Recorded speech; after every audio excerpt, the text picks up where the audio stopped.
¿Por qué resucitó Jesús el domingo? No es por lo que la gente cree, pero vamos a estudiarlo. Inclinemos nuestro rostro para orar. Dios nuestro y Padre Celestial, te damos gracias por tu compañía este día.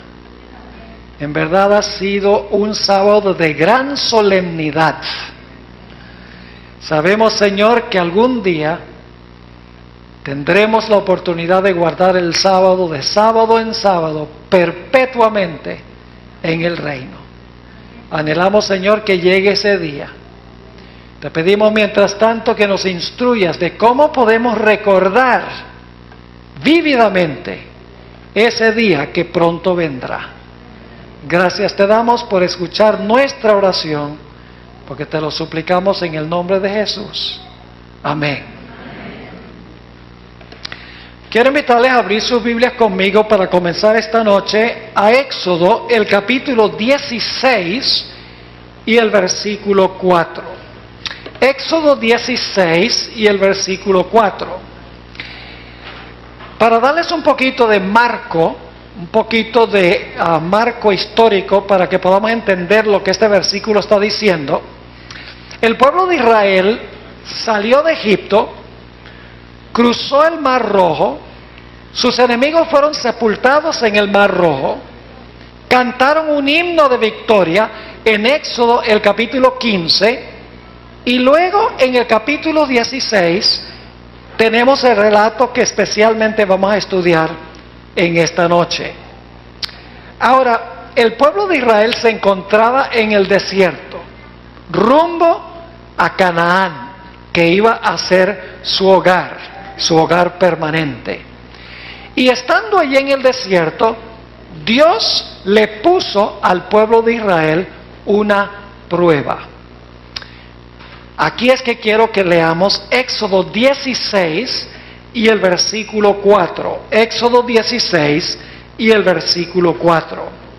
Y Jehová dijo a Moisés: He aquí, yo os haré llover pan del cielo, y el pueblo saldrá y recogerá diariamente la porción de un día.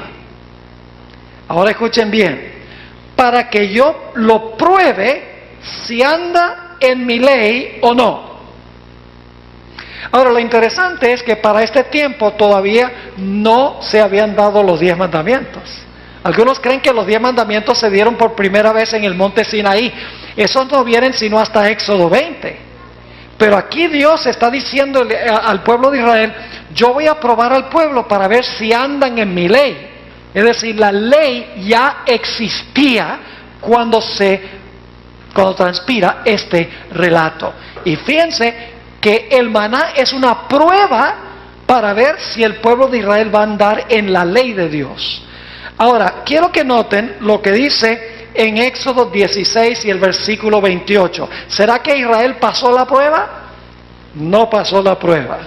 Porque Dios había dicho que recogiera maná 6 días a la semana, pero que recogieran el 6º día una doble cantidad de maná para guardar para el sábado. Pero nos dice la Biblia que ellos salieron a buscar maná el sábado y no consiguieron. No pasaron la prueba. Por lo tanto, Dios dice en Éxodo 16 y el versículo 28: ¿hasta cuándo no querréis guardar qué cosa? Guardar mis mandamientos y mis leyes. ¿Tenía Dios mandamientos y leyes antes de que diera los 10 mandamientos? Es claro. Esto es Éxodo 16. Los 10 mandamientos se dan en Éxodo 20. Dios tenía mandamientos y leyes antes. El sábado existía antes que Dios diera el 4º mandamiento, porque Dios prueba a Israel con respecto a si recogía maná el sábado o no. Así que el sábado no se origina con los 10 mandamientos. Existía antes, los mandamientos y las leyes de Dios existían antes que se dieran los 10 mandamientos. Sencillamente Dios decidió mandar a escribir los 10 mandamientos cuando los dio en el monte Sinaí. Ahora, en esta tarde o en esta noche vamos a estudiar algo muy interesante. Quiero comenzar leyendo un pasaje que encontramos en Juan 5. Vayan conmigo a Juan 5 y quiero leer los versículos 39 y 40 y luego vamos a leer los versículos 45 y 46. Juan 5, 39 y 40 y 45 y 46. Aquí Jesús le está hablando a un grupo de judíos. Y quiero que noten lo que Jesús le dice a este grupo de judíos. Escudriñad las Escrituras. Una mejor traducción sería, escudriñáis las Escrituras. Es decir, el problema es que en el griego, el nominativo y el imperativo se escribe exactamente igual. Es decir, puede ser escudriñad las Escrituras, que sería imperativo, o podría ser escudriñáis, ustedes escudriñan las Escrituras, que sería el nominativo. Ahora, a mí me parece que cuadra mejor aquí decir escudriñáis las Escrituras. Es decir, ustedes estudian o escudriñan las Escrituras. Ahora fíjense, dice, escudriñáis las Escrituras. ¿Y por qué escudriñaban las Escrituras?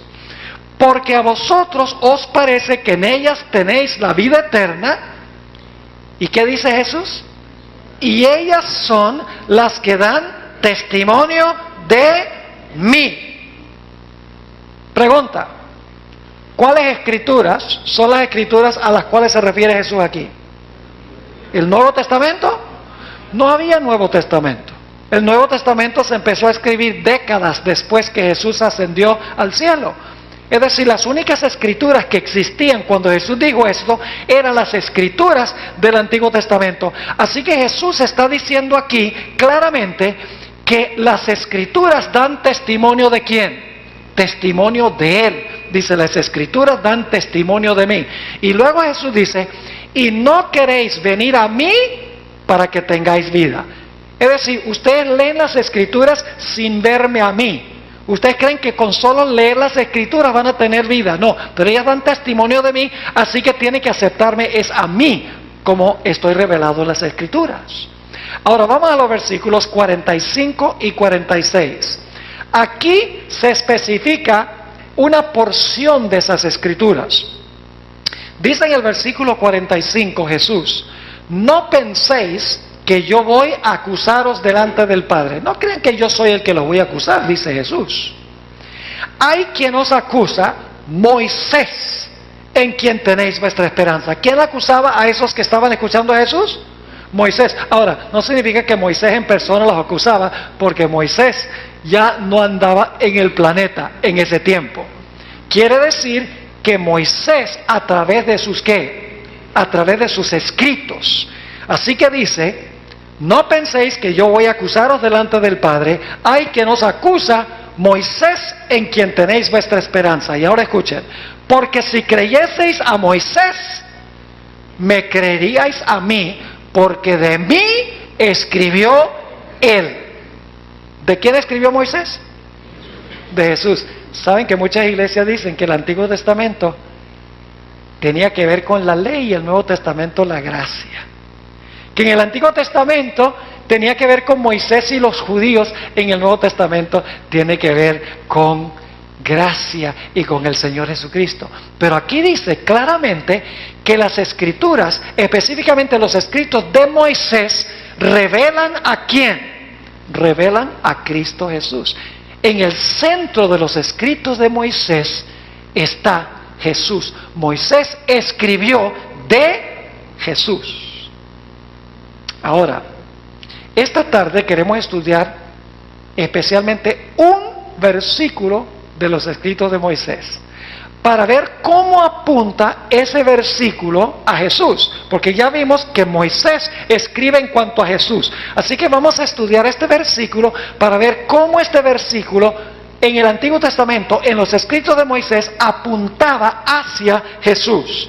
Me refiero a Deuteronomio, el capítulo 8 y el versículo 3. Deuteronomio, el capítulo 8 y el versículo 3. Es el versículo central que queremos estudiar, aunque vamos a comparar otros que se relacionan con este. Aquí Dios a través de Moisés, está relatando la experiencia del maná varios años después. Y quiero que noten lo que le dice Moisés al pueblo de Israel. Dice, y te afligió, y te hizo tener hambre, y te sustentó con maná, comida que no conocías tú, ni tus padres la habían conocido. Así que Moisés dice, Dios los sustentó a ustedes con maná. Ahora, ¿por qué dio Dios el maná? ¿Será que Dios dio el maná nada más para que la gente pudiera fortalecerse físicamente? ¿Será nada más porque el maná tenía vitaminas, minerales, carbohidratos y proteínas y para alimentar el cuerpo fisiológico? No, esa no fue la razón principal por la cual Dios dio el maná. Es una razón, pero el maná literal era alimento espiritual. Dios quería que enseñar una lección espiritual a través del maná, más allá de lo material. Ahora, ¿qué quería enseñar Dios? La última parte del versículo dice, y te afligió y te hizo tener hambre, y te sustentó con maná, comida que no conocías tú, ni tus padres la habían conocido. Ahora viene la lección, para hacerte saber que no solo de qué, de pan vivirá el hombre, mas de todo lo que sale de la boca de Dios vivirá el hombre. ¿Qué representa el maná? El maná representa la palabra de Dios. Moisés dice, Dios te dio maná para que supieras que no solo de pan, es decir, no solo de maná literal vivirás, sino de toda palabra que sale de la boca de Dios. El maná representaba la palabra de Dios. Ahora vamos a 1 Corintios, al capítulo 10 y el versículo 1 al 4. 1 Corintios 10, 1 al 4, a donde el apóstol Pablo está relatando la historia del peregrinaje del pueblo de Israel. Esto lo leímos esta tarde cuando hablamos de la roca y el agua que salió de la roca, pero ahora quiero enfocarme en otro aspecto de este pasaje. Dice ahí en 1 Corintios 10:1, porque no quiero, hermanos, que ignoréis que nuestros padres todos estuvieron bajo la nube y todos pasaron el mar, y todos en Moisés fueron bautizados en la nube y en el mar. Y ahora escuchen, y todos comieron el mismo alimento espiritual.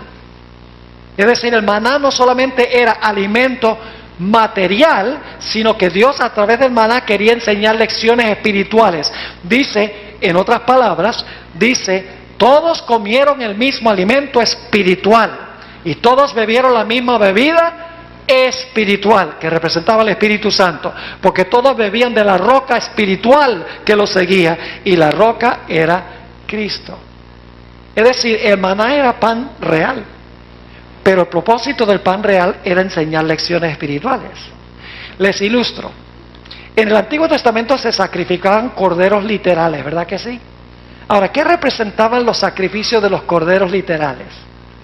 Representaban a Cristo. El cordero literal enseñaba una gran lección espiritual. En la Biblia se dice que Jesús es la escalera que vio Jacob. Pero Jesús no tiene peldaños. Jesús no es una escalera literal. La escalera literal tenía el propósito de enseñar lecciones espirituales en cuanto a Jesús. Como la escalera alcanza hasta el cielo y llega hasta la tierra, Jesús es hombre y también es Dios. Y de esa manera conecta al hombre con Dios. Es decir, la escalera literal tenía el propósito de enseñar una gran lección espiritual. Así es con el maná. El maná era pan real, pan literal. Pero el propósito del pan literal era enseñar una profunda lección espiritual en cuanto a Cristo Jesús. Ahora dijimos que el pan espiritualmente representaba ¿qué cosa? La palabra de Dios. Ahora yo pregunto, ¿quién es la palabra de Dios? ¿Quién es la palabra de Dios? Vamos al Evangelio según San Juan, el capítulo 1 y el versículo 1. San Juan, el capítulo 1 y el versículo 1. Un texto muy bien conocido. Dice, en el principio era el verbo. Tal vez no es la mejor traducción, porque en realidad la palabra logos es la palabra que significa ¿qué? La palabra, exactamente. Es decir, en el principio era la palabra, y la palabra era con Dios, y la palabra era Dios. Entonces yo pregunto, ¿quién es la palabra? Es el verbo. Ahora, ¿quién es ese verbo? El verbo es Cristo. Porque en el versículo 14 dice, aquel verbo llegó a ser carne y habitó entre nosotros. Es decir, Jesús es la palabra de Dios. El maná espiritualmente representaba a la palabra de Dios, y la palabra de Dios es Cristo Jesús. Ahora quiero leerles una cita muy interesante del Espíritu de Profecía.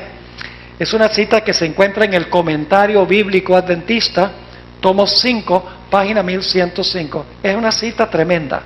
Dice ella, lo que es el habla al pensamiento. Lo que es el habla al pensamiento. Es decir, pensamos y luego ¿qué? Hablamos. Es peligroso hablar y luego pensar. Así hacía Pedro. Hablaba ahora y pensaba, no debería haber dicho eso. Pero aquí dice, lo que es el habla al pensamiento es Cristo con el Padre invisible. Él es la manifestación del Padre y es llamado la palabra de Dios. Es decir, que el Padre piensa y Jesús habla lo que el Padre piensa. Jesús es la expresión audible de los pensamientos de Dios. Él habla los pensamientos de Dios. Por eso se le llama la palabra de Dios. Porque Él es la palabra expresada de los pensamientos de Dios. Es decir, el maná era alimento literal, pero quería enseñar una lección espiritual que representa el maná a Cristo Jesús. Ahora vamos a ser un poquito más específicos. Juan 6 y el versículo 48 al 50, el Señor Jesucristo habla directamente del maná. Si no les quedó claro que el maná representa a Jesús, ahora lo van a ver clarito.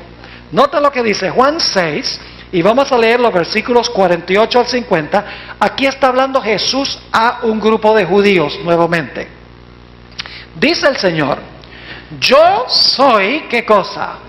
El pan de vida. Entonces, ¿quién es el maná? Jesús. Porque Jesús es ¿qué? La palabra. Ok, ahora dice, yo soy el pan de vida. Ahora está hablando del maná, porque dice, vuestros padres comieron el maná en el desierto y murieron. Pero luego dice, este es el pan que desciende del cielo para que el que de él come, no que, no muera. Entonces, ¿qué representaba el maná? A Jesús. Jesús dice, yo soy el pan vivo que descendió del cielo. Espiritualmente, el maná literal representaba a Cristo Jesús, que es la palabra de Dios, la expresión de la voluntad de Dios. Ahora, no solamente representa el maná a Jesús en términos generales, sino hay algo específico en cuanto a Jesús que representa el maná. No representa a Jesús en todos sus aspectos. Hay algo específico en cuanto a Jesús que representa el maná. Vamos a leer el versículo 51 de ese mismo capítulo 6 del Evangelio según San Juan. Fíjense lo que dice Jesús. Muy importante este dato porque va a colocar el marco para todo lo que vamos a hablar. Dice Jesús, yo soy el pan vivo que descendió del cielo. Si alguno comiere de este pan, vivirá para siempre. Y el pan que yo daré, ahora viene la parte clave, el pan que yo daré es ¿qué cosa? Mi carne, la cual yo daré por la vida del mundo. ¿Qué representa específicamente el maná? Su carne. ¿Lo captaron o no lo captaron? Representa a Jesús, quien es la palabra de Dios. Pero hay algo específico en cuanto a Jesús que representa el maná. Jesús dice, el maná representaba mi ¿qué? Mi carne. Y ustedes dicen, ¿por qué es importante que el maná representaba la carne o el cuerpo del Señor Jesucristo? Hay una razón teológica muy importante. Ahora, para entender plenamente esto, tenemos que regresar al capítulo a donde se habla del maná. Éxodo, el capítulo 16. Ahora, hay algo interesante. ¿Saben lo que significa la palabra maná? La palabra maná significa ¿qué es esto? ¿Y por qué le pusieron nombre qué es esto? Sencillamente porque cuando cayó del cielo y salieron y vieron, nunca habían visto eso, dice, maná, maná, ¿qué es esto? ¿Qué es esto? Y así quedó nombrado maná. Ahora, es interesante notar que el maná debían recogerlo ¿cuántos días a la semana? Debían recogerlo 6 días a la semana. ¿Qué pasaba si se recogía el maná, digamos, de miércoles para jueves? Pasaban 2 cosas. Criaba gusanos y hedía. Vamos a leerlo. Éxodo 16 y el versículo 19 y 20. Éxodo 16 y el versículo 19 y el versículo 20. Y les dijo Moisés, ninguno deje nada de ello para mañana. Este es uno de los días de semana. Dice, mas ellos no obedecieron a Moisés, sino que algunos dejaron de ello para otro día. Y ahora escuche lo que sucedió. Y crió ¿qué? Gusanos y hedió. Y se enojó contra ellos Moisés. ¿Qué 2 cosas pasaban con el maná cuando se dejaba de un día para otro que no fuera viernes para sábado? Criaba gusanos y hedía. Yo pregunto, ¿era este pan común y corriente? No, era un pan distinto. Yo pregunto, si ustedes van a un supermercado y compran un pan, y digamos lo compran hoy, pero no lo abren hoy, sino que lo abren mañana, cuando lo abren mañana está lleno de gusanos y hiede. ¿Sí o no? No. Bueno, supongamos entonces que dejan el pan una semana sin abrirlo. Y después de una semana abren el paquete y está el paquete lleno de gusanos y hiede. Tampoco. Se puede poner mohoso, pero no hiede ni cría gusanos. Yo pregunto, ¿qué es lo que hiede y cría gusanos? Un cadáver en proceso de descomposición. ¿Es así o no es así? ¿Y qué representa el maná? La carne de Cristo. Ahora, ¿qué sucedía cuando se recogía el maná el viernes para el sábado? Vamos a leerlo. Éxodo 16 y el versículo 23 y 24. Éxodo 16, 23 y 24. Fíjense que cuando se recogía el viernes para el sábado, no criaba gusanos ni hedía. Estaba tan fresco el sábado como había estado el viernes. Dice así, y él les dijo, esto es lo que ha dicho Jehová. Mañana es el santo día de reposo, el reposo consagrado a los judíos. Muy bien, ha sido un largo día. Quería ver si están despiertos. Dice, el sábado consagrado ¿a quién? A Jehová. Lo que habéis de cocer, cocedlo hoy. Y lo que habéis de cocinar, cocinadlo. Y todo lo que os sobrare, guardadlo para mañana. Es decir, guarden el maná para el sábado. Noten el versículo 24. Y ellos lo guardaron hasta la mañana, según lo que Moisés había mandado, y no se agusanó ni hedió. ¿Qué cosa tan rara lo que hace Dios? Un día para otro, cualquier día de la semana, gusanos y hiede. Pero cuando se recoge el viernes para el sábado, tan fresco el sábado como el viernes, no cría gusanos ni hiede. ¿Qué quiso enseñar Dios con esto? Escuchen bien. Nosotros los adventistas hemos siempre enseñado que Dios quiso enseñar la observancia del sábado con lo que está en Éxodo 16. Y eso es cierto. Pero ¿sabe lo que hemos perdido? Hemos perdido de vista la razón mesiánica por la cual se debe guardar el sábado. Es decir, nos enseña así, que el sábado no debemos buscar el pan, porque el sábado es el día de reposo. Pero hemos perdido de vista la razón por la cual el maná criaba gusanos y hedía el día sábado, cualquier día que no fuera sábado. Tiene una razón mesiánica esto. Hemos perdido de vista al Mesías en esto. Y nos hemos enfocado en, bueno, la ley dice que el sábado, y por eso Dios dijo, no recoja maná el sábado, no va a haber, recógelo el viernes, y entonces de esa manera Dios quiere que sepas que debes guardar el sábado. Pero, ¿dónde está Cristo en esa explicación? Hay una razón cristocéntrica por la cual el maná no se corrompía el sábado como todos los otros días. Para entender la razón, tenemos que ir a los evangelios, tenemos que ir al Nuevo Testamento, porque el Nuevo Testamento explica al Antiguo Testamento. Ahora, lo que quiero estudiar con ustedes son las últimas 3 declaraciones de Cristo en la cruz. Ustedes saben que en Semana Santa se habla de las 7 palabras, porque Jesús hizo 7 declaraciones cuando estuvo colgado en la cruz.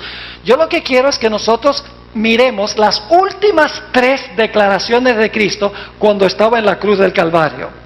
Vamos en primer lugar a Mateo 27 y el versículo 46. Mateo 27 y el versículo 46. Aquí encontramos la antepenúltima declaración de Cristo en la cruz del Calvario. Dice allí, y nos da un dato cronológico muy importante, dice cerca de la hora novena.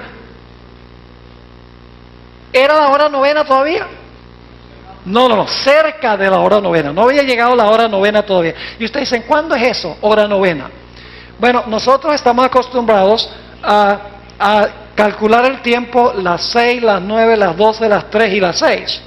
Pero en los tiempos bíblicos, las 6 de la mañana era la hora primera, las 9 era la hora tercera, las 12 era la hora sexta, las 3 de la tarde era la hora novena. Y entonces la hora número 12 era las 6 de la tarde, cuando se ocultaba el sol. Es decir, la hora novena era las 3 de la tarde. Era cerca de la hora novena. Todavía no eran las 3. Y hay una razón importante de esto. Y fíjense lo que dice Jesús. Cerca de la hora novena, Jesús clamó a gran voz diciendo, Elí, Elí, lama sabactani. Esto es, Dios mío, ¿por qué me has desamparado? Todavía no era las 3 de la tarde, era cerca de las 3 que Jesús hizo esta declaración. Ahora vamos a mirar la penúltima declaración de Cristo en la cruz. Juan 19 y el versículo 30. Juan 19 y el versículo 30 tenemos la penúltima declaración de Cristo en la cruz. Dice allí, y qué lindo escuchar las páginas de la Biblia. ¿Saben ustedes? A los pastores les gustan 2 ruidos en la iglesia y uno no es el celular. Los 2 ruidos que nos gustan es escuchar las páginas de la Biblia. Para mí es como una sinfonía. Escuchar las páginas de la Biblia volteando, porque me dice, la gente está buscando los versículos para cerciorarse que si lo que estoy diciendo es verdad. Y el segundo ruido que le gusta a los pastores, aunque sea de vez en cuando un amén. Y si quieren decir aleluya, pueden decir aleluya también, porque los ángeles en el cielo viven diciendo amén y aleluya. Los pentecostales no tienen un monopolio de la palabra amén y la palabra aleluya. Eso pertenece a todos los cristianos, esas 2 palabras. Ahora fíjense entonces, Jesús clama.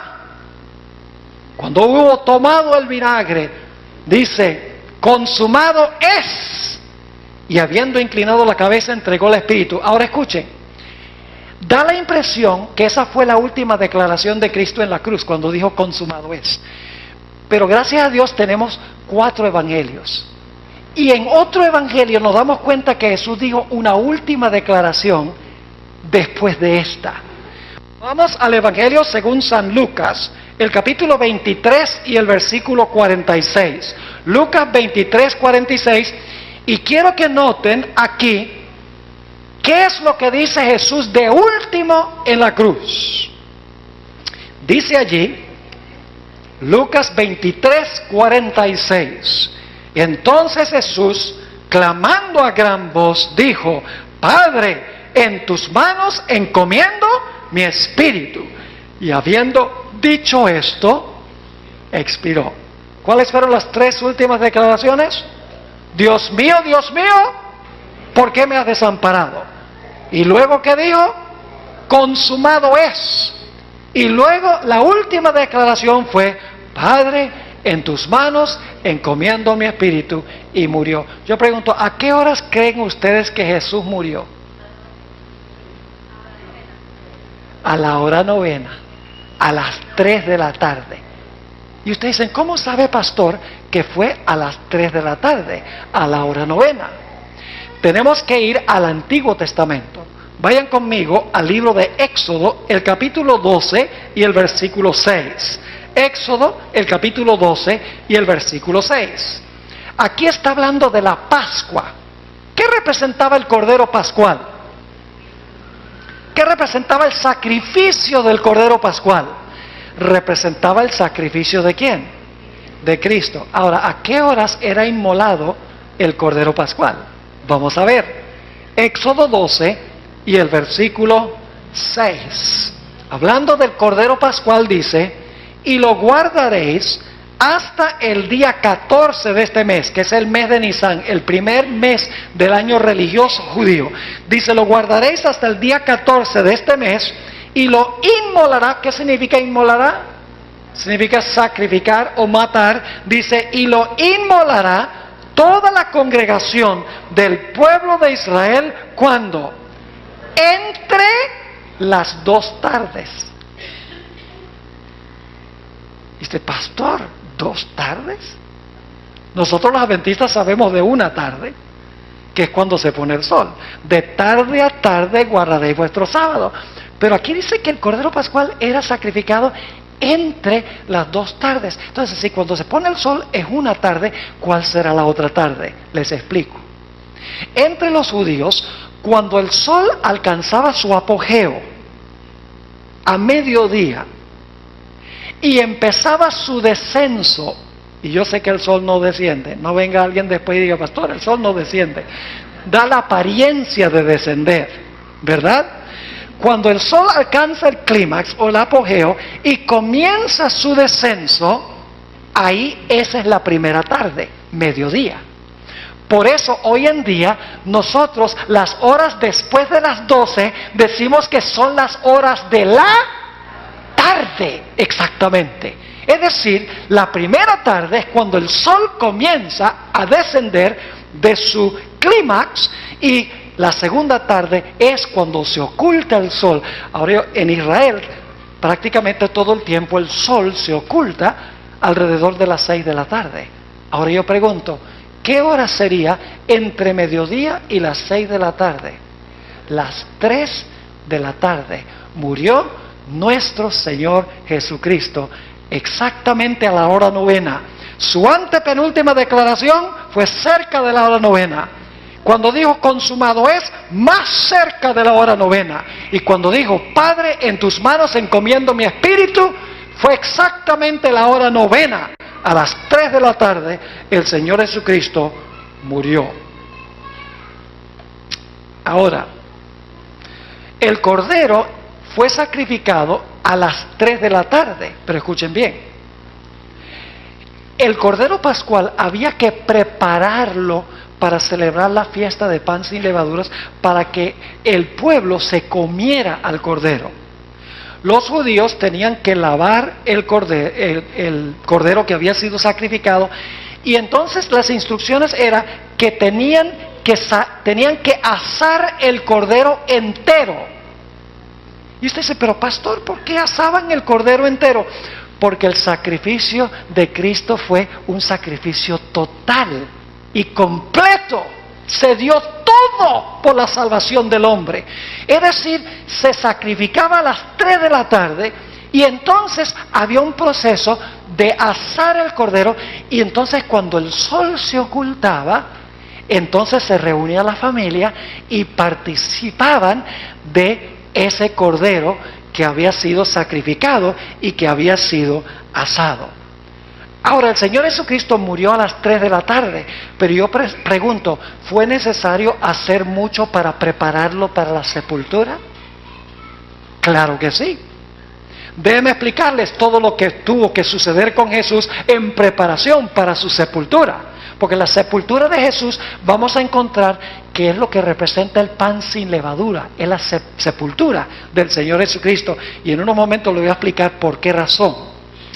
Ahora, a Jesús primero tuvieron que ir a pedir el cuerpo de Jesús a José de Arimatea. Eso hubiera tomado tiempo. Luego era necesario bajar el cuerpo del Señor Jesucristo. Luego hubiera sido necesario lavar el cuerpo del Señor Jesucristo. Luego hubiera sido necesario embalsamar o envolver en los lienzos el cuerpo de Cristo. Hubiera sido necesario transportarlo al lugar de su sepultura. Y era necesario colocarlo dentro del sepulcro y luego rodar la piedra enfrente de la entrada. Eso hubiera tomado un tiempo considerable. Es decir, que entre el tiempo cuando Jesús murió a las 3 de la tarde y cuando finalmente se ocultó el sol y se comía el cordero pascual y se empezaba a celebrar la fiesta de pan sin levadura, fue necesario hacer muchas cosas para preparar a Jesús para la sepultura. ¿Me están entendiendo lo que estoy diciendo? Pero yo pregunto, cuando el sol se ocultó, ¿el Señor Jesucristo estaba descansando en el sepulcro? Sí, Señor. Recuerdan que en los evangelios dice que los judíos sintieron que era urgente bajar a Cristo de la cruz y tenerlo sepultado antes que comenzara el sábado. Es decir, que prepararon a Jesús como se preparaba el Cordero Pascual para celebrar la fiesta de pan sin levadura. Prepararon a Jesús para su sepultura, que es lo que es representado por la fiesta de pan sin levadura. Pero antes que comenzara el sábado, Jesús estaba en el sepulcro. Ahora vamos a estudiar la secuencia de los días para que tengan esto claro. Vayan conmigo a Lucas 23 y el versículo 54 hasta el versículo 56. Lucas 23, 54 hasta el versículo 56. Quiero que noten la secuencia de días entre cuando Jesús murió, cuando Jesús fue sepultado y cuando Jesús resucitó. Es muy importante esto. Dice en Lucas 23, 54 lo siguiente: era día de la preparación y estaba para comenzar el día de reposo. ¿Qué día murió Jesús? Era el día de preparación y estaba por comenzar, ¿qué cosa? El sábado. Quiere decir que Jesús murió ¿cuándo? Un viernes. ¿A qué horas? A las 3 de la tarde. ¿Cuándo se preparó el cuerpo de Jesús para la sepultura? Por un periodo de 3 horas antes de que se ocultara ¿qué? El sol. Ahora sigamos leyendo. Dice allí: era el día de preparación y estaba para comenzar el día de reposo. Y las mujeres que habían venido con él desde Galilea siguieron también y vieron el sepulcro y cómo fue puesto su cuerpo. ¿Cuándo fue puesto su cuerpo en el sepulcro? El viernes. Todavía estamos hablando aquí de viernes. Dice, vieron el sepulcro y cómo fue puesto su cuerpo. Y ahora fíjense lo que dice: y vueltas prepararon especies aromáticas y ungüentos y descansaron el domingo conforme al mandamiento. Ah, muy bien, dice, reposaron el sábado conforme al mandamiento. Entonces, ¿qué día fue que Jesús reposó en el sepulcro? El sábado. ¿Y qué estaban haciendo las mujeres fuera del sepulcro? Y también los discípulos, aunque la Biblia no lo dice directamente, siendo judíos se entendía qué estaban haciendo. ¿Qué estaban haciendo los que estaban fuera del sepulcro? Estaban reposando también. Jesús reposaba adentro, mientras que los que estaban afuera estaban reposando el sábado también. Ahora, ¿cuánto tiempo permaneció Jesús en el sepulcro? ¿Permaneció Jesús en el sepulcro todo el día sábado? ¿Reposó todo el día sábado? Es el único día que reposó completo. Porque el día de su muerte fue un día parcial. El día de su resurrección fue un día parcial. Pero el cuerpo de Jesús en el sepulcro reposó las 24 horas en el sepulcro, mientras sus seguidores estaban reposando afuera del sepulcro. Y luego yo pregunto, ¿qué día resucitó Jesús? Dice claramente que resucitó muy temprano, el primer día de la semana. ¿Tiene la cronología clara? Viernes muere. Lo preparan durante las 3 horas, cuando se pone el sol está sepultado. Los discípulos entonces comen la Pascua y empieza el pan sin levadura. Y fíjense, ¿Saben por qué era importante el pan sin levadura? La levadura hace dañar más rápido el pan. ¿Es así o no es así? Cuando el pan tiene levadura le sale moho, pero cuando no tiene levadura dura muchísimo tiempo, se pondrá duro. Pero muy difícil que se ponga mohoso. El pan sin levadura representa el reposo del cuerpo del Señor Jesucristo en el sepulcro. No tenía levadura de pecado.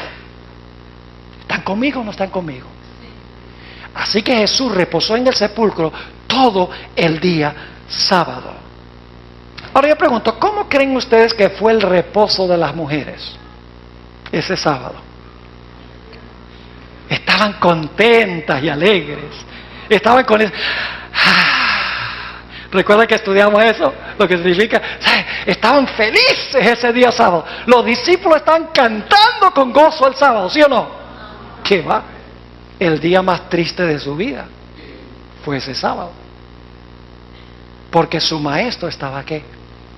Estaba muerto. Ese sábado fue un día triste. Y yo hablaba una vez con una persona que es observadora del domingo y me decía, ¿sabe? Nosotros, los que pertenecemos a esta iglesia, nosotros guardamos el día feliz y ustedes guardan el día triste. Y le digo yo, ¿y cómo que el día feliz y el día dice sí? Dice sí, porque el sábado estaban los discípulos tristes, pero el domingo estaban felices, porque Jesús había resucitado. Y yo lo miré y le dije, ¿tú cómo que no has leído muy bien tu Biblia? Esa explicación tiene un doble problema, le dije. En primer lugar, el problema es que no debía haber sido un día triste. Porque Jesús múltiples veces durante su ministerio le había dicho, voy a Jerusalén, me van a maltratar, me van a matar y voy a resucitar el tercer día. ¿Lo había dicho Jesús? ¿Qué hubiera sucedido si hubieran creído a Jesús? ¿Cómo hubiera sido ese sábado? Hubieran dicho, Jesús está en el sepulcro reposando de su obra de redención, como reposó el séptimo día de su obra de creación. El Maestro está reposando de su obra redentiva y mañana se levanta del sepulcro. Hubiera sido un día de gozo. Le dije, Dios no quería que estuvieran tristes, querían que ese sábado fuera un día de gozo y de felicidad y de anticipación de lo que iba a venir. Y le dije, el segundo problema que tiene tu explicación es que el domingo no fue un día feliz. Y él me dice, ¿cómo que no? Le dije, ¿cómo podía ser un día feliz si el domingo en la noche los apóstoles ni siquiera creían que Jesús había resucitado? Ustedes leen los evangelios, dice que estaban escondidos. El domingo en la noche estaban en el aposento alto y no creían que Jesús había resucitado. Entonces, ¿cómo podían estar contentos? Le dije, tienes que leer tu Biblia. Porque los argumentos suenan muy bonitos, pero no funcionan. Hay que usar argumentos bíblicos. Es decir, las mujeres reposaron el sábado. Fue un reposo agonizante, triste. Pero yo creo que después, cuando ellos entendieron, ya dijeron, vamos a guardar el sábado en conmemoración del reposo del Redentor, como reposó de su obra de creación el séptimo día. Quiero leerles una cita que fue escrita por Elena White. Esto es el manuscrito 25 de 1898. Ella captó el paralelismo entre la creación y la redención. Fíjense lo que dice. El Padre y el Hijo reposaron después de su obra de creación. Y luego cita, fueron pues acabados los cielos y la tierra y todo el ejército de ellos, y acabó Dios en el día séptimo la obra que hizo, y bendijo Dios al día séptimo y lo santificó, porque en él reposó de toda la obra que había hecho en la creación. Es decir, ella dice, el Padre y el Hijo, ambos reposaron después de su obra de creación, y luego da los versículos para comprobarlo. Génesis 2, 2 y 3. Y luego hace este comentario. La muerte de Cristo ocurrió en el momento preciso en que se había especificado. Era el plan. ¿Saben que algunos adventistas están enseñando que Jesús fue crucificado el miércoles y resucitó el sábado? Eso están enseñando. Y hay otra persona adventista muy influyente, es una médica, que está enseñando que los 3 días y las 3 noches empiezan el martes en la noche, cuando Judas hizo el convenio para entregar a Jesús, y que Jesús resucitó el viernes enseguida después de la puesta del sol. Eso no cuadra con lo que dice el Espíritu de Profecía, ni con la Biblia, dicho sea de paso. Dice ella, era el plan de Dios que la obra de Cristo se completara el viernes y que descansara en la tumba el sábado, así como el Padre y el Hijo habían reposado después de terminar su obra de creación.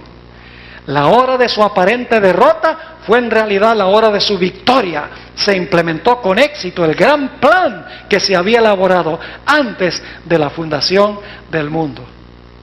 Es decir, Jesús hizo en la redención lo que hizo en la creación. En la creación hizo la obra y reposó el séptimo día. En la redención, Jesús un sexto día terminó su obra de creación, de redención, cuando dijo, consumado es, que significa se terminó.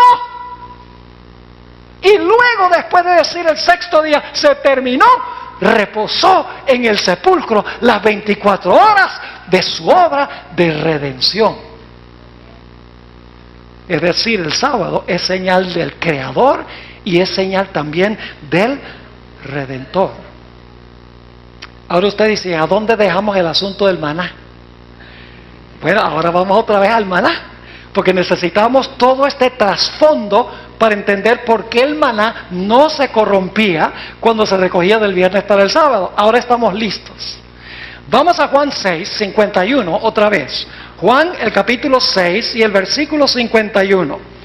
Esto ya lo leímos, pero quiero leerlo otra vez porque tiene el detalle crucial para lo que vamos a estudiar en los próximos minutos. Dice allí, en Juan 6, 51, Jesús está hablando, yo soy el pan vivo que descendió del cielo.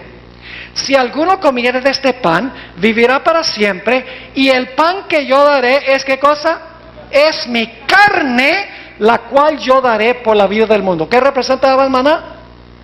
La carne de Cristo. ¿De acuerdo? Ahora saben, yo quiero que notemos una profecía mesiánica del libro de los Salmos. Vayan conmigo al Salmo 16 y el versículo 8 al 10. Salmo 16 y el versículo 8 al 10.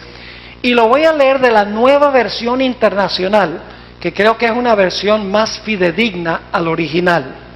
Salmo 16 y el versículo 8 hasta el versículo 10. Aquí David está escribiendo 1000 años antes que Jesús venga. Proféticamente está escribiendo lo que va a decir Jesús cuando iba a morir. Ahora escuchen lo que dice el Salmo 16 y el versículo 8. Aquí está hablando Jesús proféticamente de lo que él iba a decir cuando estaba a punto de morir. Dice, a Jehová he puesto siempre delante de mí, porque está a mi diestra, no seré conmovido. Se alegró por tanto mi corazón y se gozó mi alma. Ahora escuchen, mi carne también ¿qué? Reposará confiadamente. ¿Qué iba a reposar?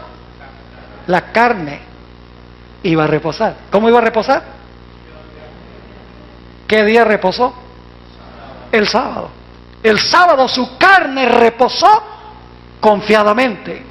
Ahora, ¿por qué iba a reposar su carne confiadamente?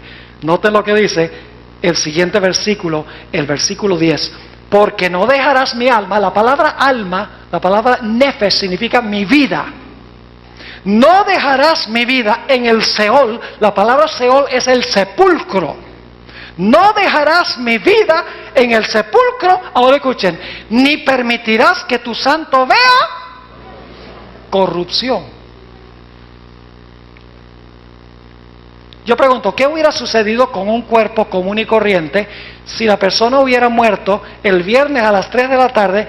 ¿Qué hubiera sucedido enseguida? Su carne hubiera empezado el proceso de descomposición, que últimamente llevaría a criar gusanos y a ¿qué? Y a heder.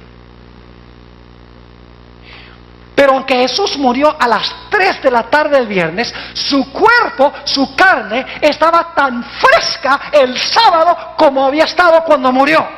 porque su cuerpo no iba a haber corrupción, porque él era lo que representaba el maná, y como el maná no se corrompía el sábado, la carne de Cristo representada por el maná tampoco se corrompió el sábado. ¡Qué tremendo! Hay mucho más de lo que hemos visto en esta historia.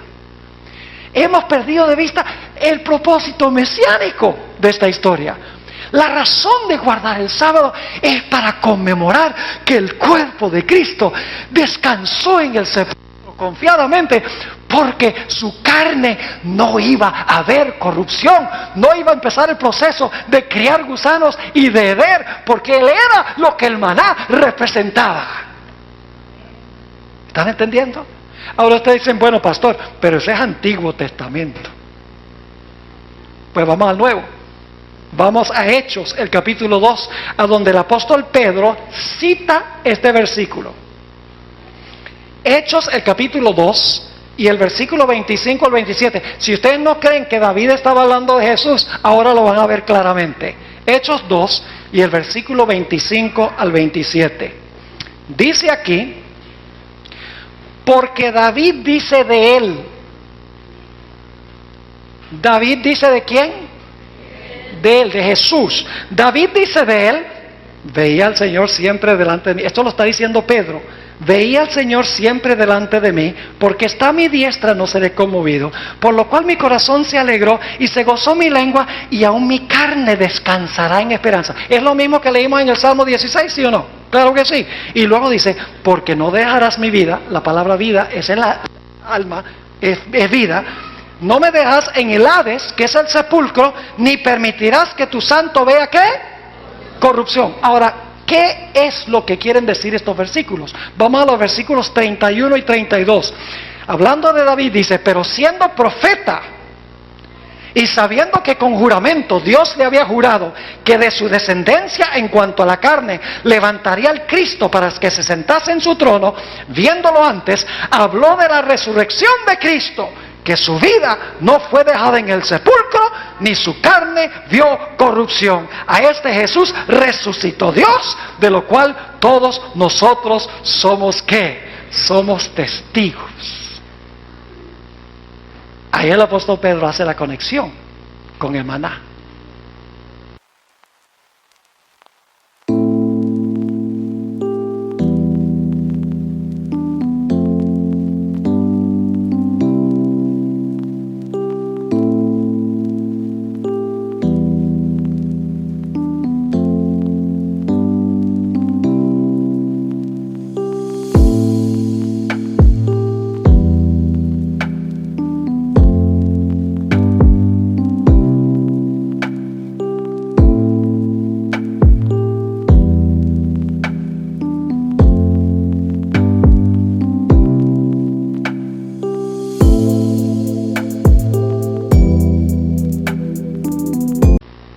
Ahora yo pregunto, ¿por qué resucitó Jesús el primer día de la semana?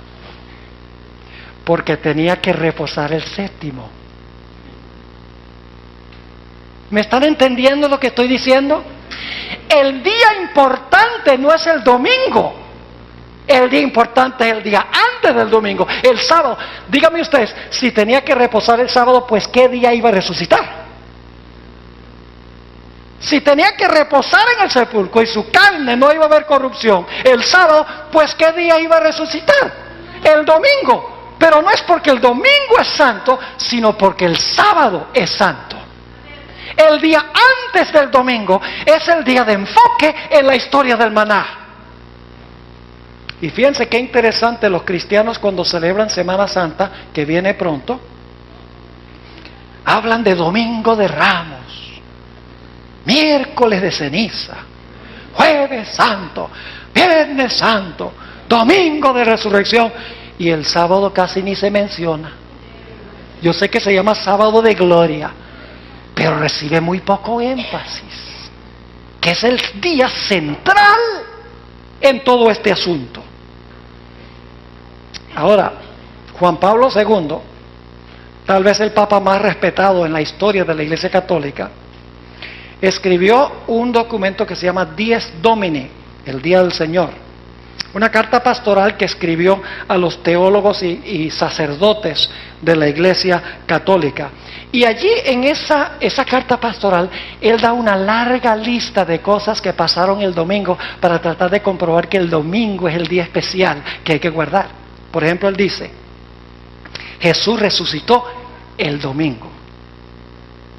Caminó con 2 discípulos a Emaús el domingo. Se le apareció a sus discípulos en la noche del domingo. El Espíritu Santo fue derramado el domingo. Si ustedes cuentan el número de días, es probable que el Pentecostés cayó en un domingo. Y él dice, bueno, dice, el Espíritu Santo fue derramado el domingo. La primera proclamación del Evangelio por Pedro fue el domingo. Y los primeros bautismos fueron el domingo. Y la gente que lo lee dice, ve, tanto domingo. Pero escuchen bien, si Jesús tenía que reposar el sábado, tenía que resucitar el domingo. Y como el Pentecostés venía 50 días más tarde, tenía que también ocurrir un domingo. Pero no porque el domingo es significativo, sino porque esos eventos tienen como su punto de referencia, ¿qué cosa? El sábado. Es decir, el sábado es el día central no es el domingo. ¿Me están entendiendo? Así que escuchen bien. Ahora tenemos 2 razones para guardar el sábado. Porque después que Jesús hizo su obra de creación, reposó el 7º día de su obra de creación. Y el Señor Jesucristo dice, ahora tú guarda el sábado para acordarte de tu Creador. Pero hay una segunda razón. Jesús dice, cuando yo terminé mi obra de redención el viernes por la tarde, el 6º día, y dije, consumado es, dije, se terminó el 6º día, yo reposé en el sepulcro el 7º día, y tú debes reposar para conmemorar mi obra de redención. Pero escuchen, el sábado tiene una tercera dimensión, tiene una dimensión profética, el sábado tiene una dimensión futura. Tiene una razón futura para guardar el sábado. Y ustedes dicen, ¿cuál es esa razón futura, profética para guardar el sábado? Vayan conmigo a Isaías 66 y el versículo 22 y 23. Isaías 66 y el versículo 22 y el versículo 23. Aquí está hablando de cuando Dios haga cielos nuevos y tierra nueva. Dice allí, porque como los cielos nuevos y la nueva tierra que yo hago, permanecerán delante de mí, dice Jehová. Así permanecerá vuestra descendencia y vuestro nombre. Y ahora escuchen esto. Cielo nuevo y tierra nueva. Dios está diciendo, yo voy a hacer, ¿qué cosa? Yo voy a hacer cielos nuevos y tierra nueva, como dice en Apocalipsis 21 y 22. Y luego dice, y de mes en mes, y de domingo en domingo. No. Dice de mes en mes y de sábado en sábado vendrán todos los judíos. No. Alguna versión dicen toda carne. La versión que yo estoy leyendo dice vendrán todos a adorar delante de mí, dijo Jehová. ¿Qué día se va a guardar para conmemorar la creación de cielos nuevos y tierra nueva? El sábado. Ahora yo pregunto, ¿en la tierra nueva va a haber meses? ¿Notaron que dice que vamos a venir a adorar a Dios de mes en mes? ¿Por qué de mes en mes? Porque hay un árbol que produce su fruto cada mes. Vamos a leerlo. Apocalipsis 22 y el versículo 2. Apocalipsis 22 y el versículo 2 nos dice claramente por qué vamos a ir mensualmente allá.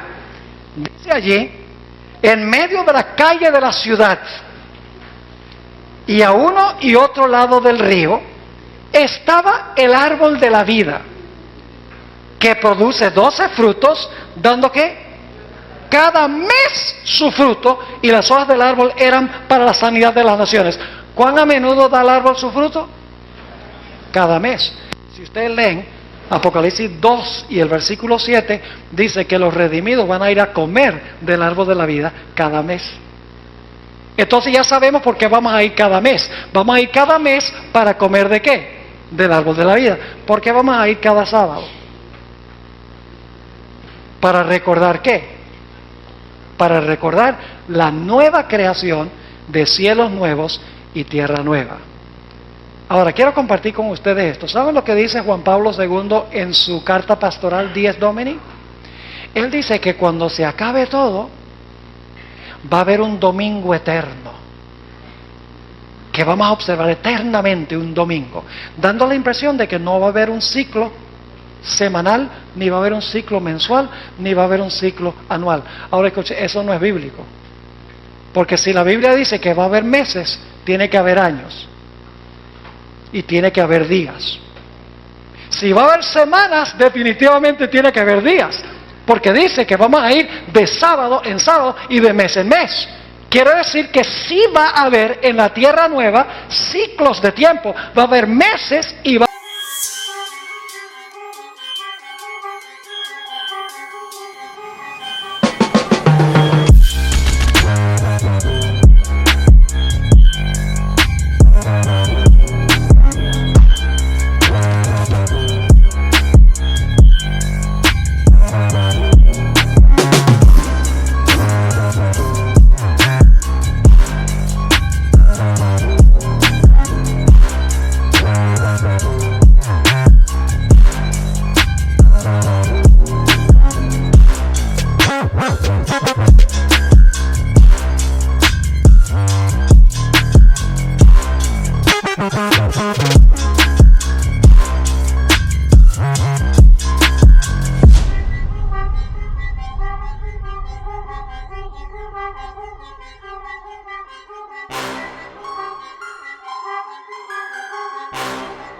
haber días y va a haber semanas.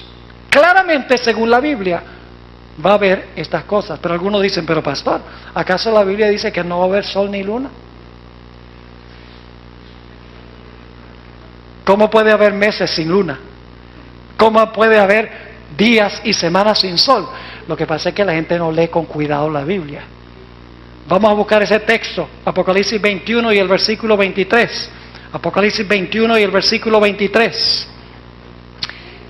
Y vamos a leerlo con cuidado, no descuidadamente en la superficie, vamos a leerlo con cuidado. Dice allí, la ciudad, ¿dónde? ¿Toda la tierra? No, la ciudad. La ciudad no tiene necesidad. ¿Dice que no hay sol ni luna?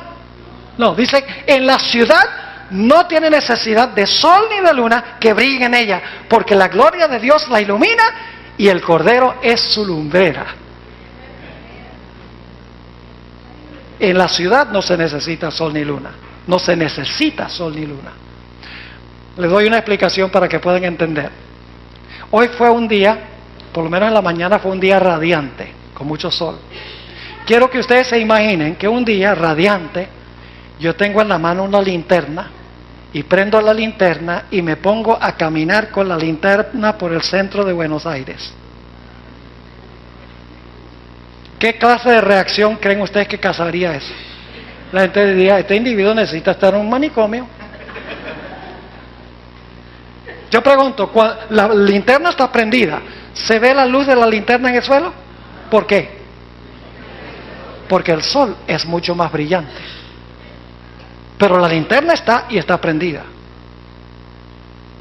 En la ciudad, aunque hay sol y luna, no hay necesidad, porque la gloria de Dios deslumbra la luz del sol y de la luna.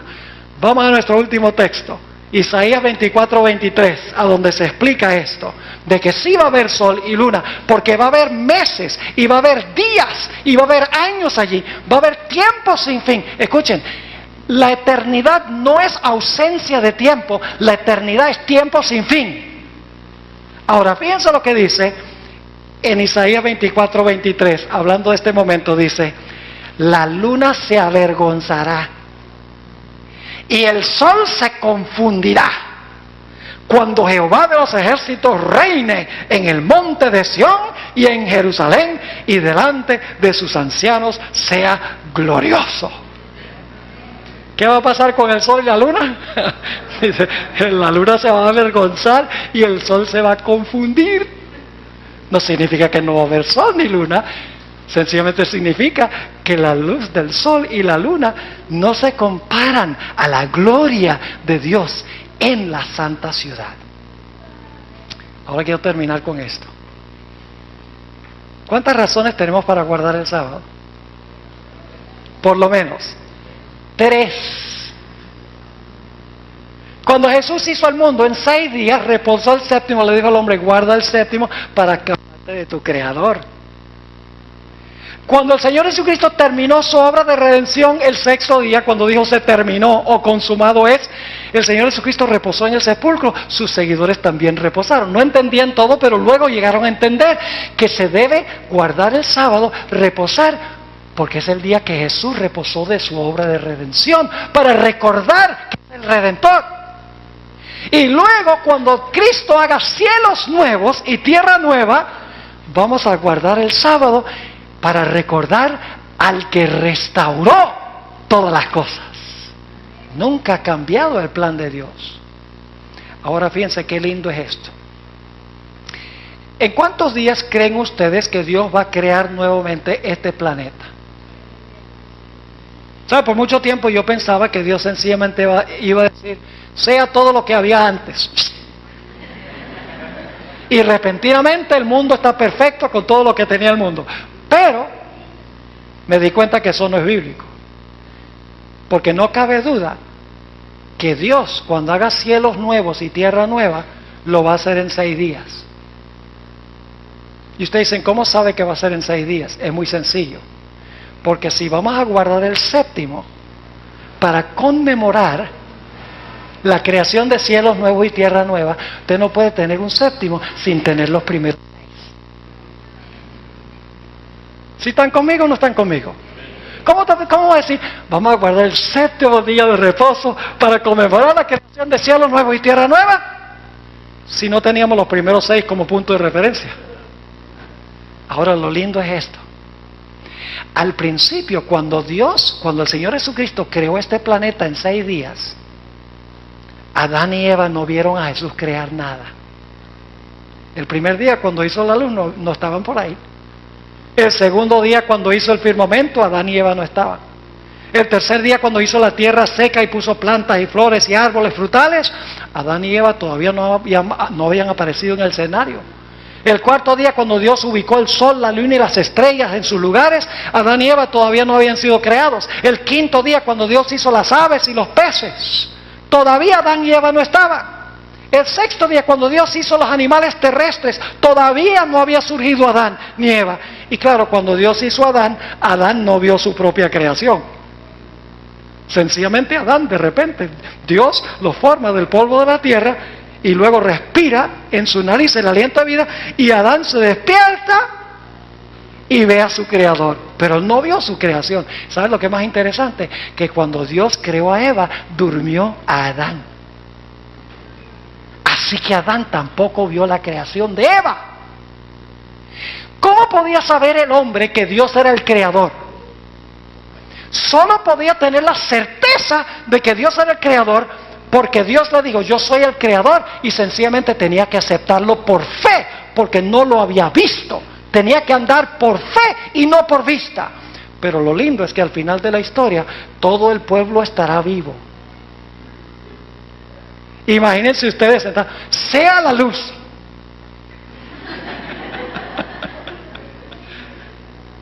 Sea el firmamento. Testigos oculares. Que la tierra, todo se había secado en la plaga del sol, quemó toda la vegetación. Dios dice que sea el mundo un jardín botánico. Y ahí estamos viendo los árboles aparecer y las plantas y las flores. Y luego Dios dice que el sol, la luna y las estrellas ocupan